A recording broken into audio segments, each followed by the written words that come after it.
Aqui, esse texto aqui, muitos anos depois de Jacó, o povo estava saindo do Egito. Saindo do Egito, o povo entrou no deserto. E o povo de Israel, então, caminhando, ele estava indo em direção ao rei cananeu. Quando aquele rei cananeu ficou sabendo que Israel vinha vindo em direção a ele, aquele rei atacou Israel. Atacou, venceu e pegou alguns deles, alguns israelitas, como escravos. Dominou, prendeu alguns deles. Então, olha só, que lição isso traz para a gente? Às vezes a luta está assim na vida da gente. Você está buscando a sua bênção, está caminhando na sua vida normalmente, e de repente o inimigo vem ao teu encontro, Satanás vem ao teu encontro, e tenta te paralisar. Ele tenta te atacar, e te ataca muitas vezes. E muitas vezes você tem algum prejuízo. Às vezes ele entra com uma doença, às vezes ele entra com um problema financeiro, problema sentimental, uma queda, às vezes tem um vício, cai no vício de novo, né? Porque o diabo ele vai te apertar no ponto fraco. Todos nós somos assim. O diabo nos conhecia antes da gente aceitar Jesus. Ele conhece o ponto fraco de cada um. O diabo sempre vai apertar onde é mais fraco. Se o ponto fraco de um é droga, ele vai tentar fazer voltar na droga. Se o ponto fraco de um é prostituição, ele vai tentar fazer você se prostituir. Se o ponto fraco é dinheiro, ele vai tentar usar o dinheiro. Se o ponto fraco é mulher, vai tentar usar a mulher. Se o ponto fraco é homem, vai tentar usar homem. Se o ponto fraco é os amigos do mundo, ele vai tentar usar. E cada um tem um ponto fraco. Então, e muitas vezes o diabo acaba até tendo um certo êxito, um certo sucesso na luta dele contra você. Repito, ainda mais nessa hora é que você precisa de um aliado para reverter essa situação. Então vamos dizer assim, será que é o teu caso hoje? Que surgiu uma doença no seu corpo? Estava bem, de repente surgiu uma dor, aquela você orou, não conseguiu, não saiu, aí você procurou um médico. O médico fez o exame e deu lá um caroço, deu lá um tumor. De certo modo, o diabo teve um pequeno êxito em plantar aquele tumor. Aí você entra em desespero. Ai, meu Deus, e agora? Vou ter que operar. Ai, meu Deus, e agora? Vou ter que fazer um tratamento. Ai, será que é grave? Será que não é? Você fica preocupado. Mas você não quer continuar nisso daí. Você quer reverter a situação. De repente, é outra área. Você está indo bem no seu trabalho. Porque está indo bem? Fez empréstimo, ou então comprou as coisas parcelado, comprou as coisas financiado, né? Então você quer, de repente chega o supervisor lá, o superior lá, infelizmente, vai no RH lá que vão cortar você. Você entra em desespero. Nossa, e agora que eu comprei um automóvel? E agora como é que eu vou fazer? Evita comprar parcelado, ou evita pelo menos, né, comprar financiado, porque é complicado. Mas vamos dizer, fez. E de repente você não sabe o que fazer. Aí vem o desespero. Quem que eu vou procurar para emprestar dinheiro? Quer dizer, já está endividado, vai procurar mais gente para emprestar. É aquele rolo, né? Você precisa de um aliado para te ajudar a sair dessa situação. De repente, está tudo bem. Teu filho para a escola, aquela coisa toda. Depois, de repente, você fica sabendo que está envolvido com droga, com bandidagem, com as más companhias. Você nunca esperou isso de um filho. De repente, você descobre droga no quarto dele. Está traficando, ou está usando, ou está fazendo os dois. O desespero já vem. Quer dizer, o diabo conseguiu alguma coisinha ali. Então você tem que reverter isso. Repito, você precisa de um aliado. Esse aliado é Deus. Israel estava assim, estava seguindo o caminho dele, não estava perturbando a vida de ninguém. Mas aquele rei cananeu veio e atacou Israel. E feriu alguns deles. O que Israel fez? Israel não tinha condição de vencer o rei sozinho. Não tinha. Israel não tinha condição de superar aquela dificuldade. O que Israel fez? Fez um voto com Deus. Leia de novo o texto para você ver. Olha o versículo, capítulo 21, números 21, versículo 2. Então Israel fez o que, gente? Voto ao Senhor, dizendo, se de fato entregares este povo nas minhas mãos, destruirei totalmente a sua cidade. Olha para cá, por favor. É o voto que Israel fez. Israel falou com Deus: Senhor, ajuda a gente a vencer aquele rei malvado lá. Ajuda a gente a dominar, a superar. porque se o Senhor ajudar a gente, se o Senhor for com a gente, todas as cidades que a gente tomar deles, nós não vamos pegar nada de lá, nós vamos abrir mão de tudo aquilo lá, vamos matar o povo inimigo lá, vamos tacar fogo, não vai sobrar cinza, só cinza que vai sobrar, vamos destruir tudo, tudo, tudo. É o voto que a gente faz com o Senhor. O que aconteceu? Porque eles fizeram esse voto com Deus, Deus entrou como aliado deles. Repito, o voto chama Deus para uma aliança. A palavra aliado vem de aliança. Se eu tenho um aliado, é porque tenho uma aliança com ele. E o modo de selar uma aliança é fazendo um voto.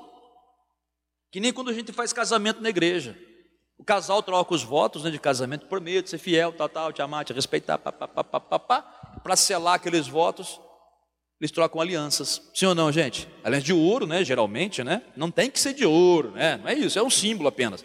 Mas geralmente o pessoal gasta um pouco para fazer, né, se quiser. Mas é apenas um símbolo. Então a gente sela aquele voto com trocando alianças. Assim também, quando você faz um voto com Deus, você chama Deus em cena. Você traz o teu aliado mais poderoso que você podia ter. Aí não tem quem vai te vencer.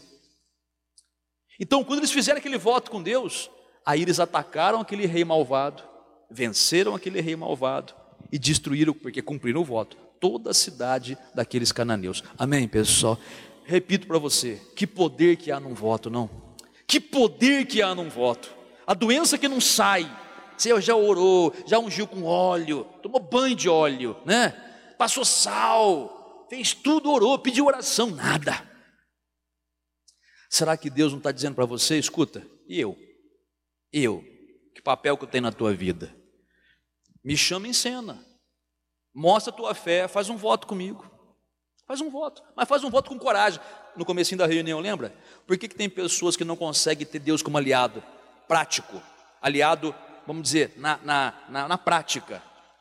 Tem Deus como aliado apenas no papel, na Bíblia, até na teoria. Mas na prática não acontece nada, porque tem medo de fazer voto com Deus. Fazer um voto com Deus não vai dar certo, é muito, não tem jeito, né? É o que a gente sempre fala, né? Para o mundo tem muita disposição para fazer as coisas, né? Aí eu pergunto, por que para Deus não faz a mesma coisa? Com a mesma disposição, com a mesma alegria? Não é verdade?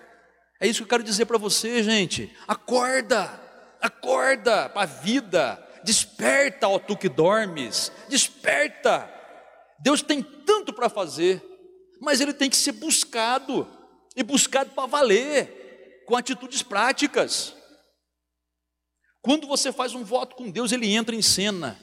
E vou, para terminar aqui, usar o testemunho que o irmão contou aqui. Uma dívida no banco, nome sujo. Ele vem na igreja, pede para Deus, Deus manda uma proposta para ele. 10% do valor da dívida. Razoável, dá para pagar, dá para pagar sim, né? Não é muita coisa, é o razoável. O banco foi mais sensato. Mas mesmo aquela pequena quantidade não tinha para pagar. Vem na igreja na segunda-feira à noite, fala sério com Deus, faz um voto com Deus.